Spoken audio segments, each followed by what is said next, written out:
These are microbeads. They're little pieces of plastic smaller than a grain of sand, and they're everywhere. You might be swishing them around in your mouth or rubbing them in your face. Yuck! Microbeads are in lots of stuff, but they show up most in personal care products. Face soap and body wash, toothpaste. You could even be filling in those smile lines with the plastic in age-defying makeup. Companies put them in these products as exfoliants or just for texture, but there's no proof they even help.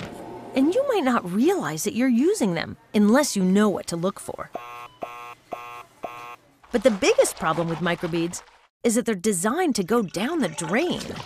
They're so small, most water treatment plants can't capture them, so billions are ending up in our waterways every day. And even worse, these tiny bits of plastic act like sponges, soaking up the toxics around them. So a single microbead can end up being 1,000,000 times more toxic than the water around it. Once in our waterways, they get eaten by fish and other animals and could make their way right back to you in your sushi. How's that for the circle of life? So why do companies put these plastic microbeads in their products to begin with? Well, for one, plastic's cheaper than the natural exfoliants we used to use.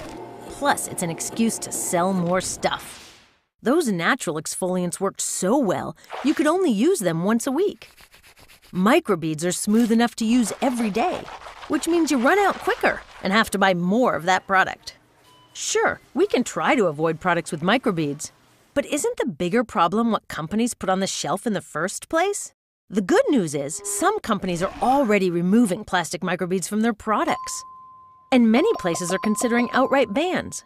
No matter where you live, there are ways to take action. Come on, we don't need the beads. Let's get them out of our stuff, out of our waterways, and out of our bodies.